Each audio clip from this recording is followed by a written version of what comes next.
let's talk push press. The great news about the push press is that the exact progression to use is in the L1 manual. Follow it to a T. There's a reason it's progression. It's been taught to coaches all around the world for years upon years, okay? So first things first, the why. Very simple. It's sometimes we need to put things above our head that we're not strong enough to just do with a strict press. An example I always like to use is when we go on an airplane, we have to put that in the overhead bin. That can be pretty heavy, so we want to use our legs to put that above the head.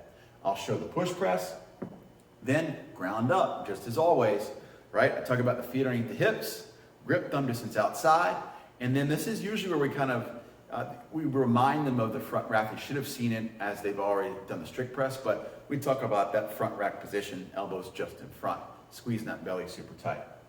Then we follow the L1 manual. We're gonna dip and hold, right? That's gonna allow us to teach how far down to dip, which is only a couple inches, and to keep the shoulders stacked on top of the hips and the heels. When we're satisfied with that, we get rid of the hold, just a little down up. Then we work on the aggression on the way up. So boom, big squeeze, right? A little dip drive. And then we finish with that full movement overhead. We're gonna freeze them above there to check that finishing position. When we're satisfied with it, then we'll teach them how to put it all together. So today we're going to go over what we call the push press. So there's only so much weight that we can lift above our head, and sometimes we have to lift more weight than that, right? And so we want to get our legs and our hips involved. And a great example is when we're going on the airplane, we have that luggage we have to put in the overhead bin. Sometimes we need to use our legs to get up there. So a push press is going to look just like this. I'll show you a couple from the front and a couple from the side. All right.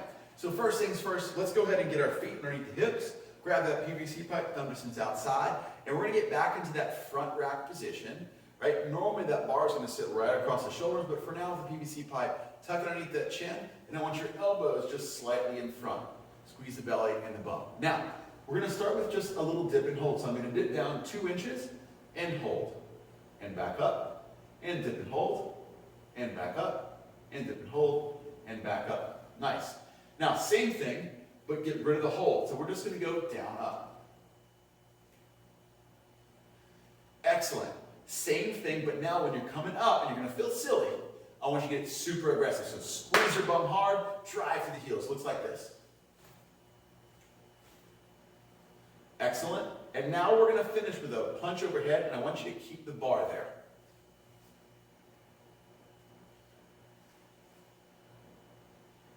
And now we'll put it all together for a full movement. We're going to bring it down and reset, and then I'll call you again. So go, reset, and go, reset, and let's put 3 in a row.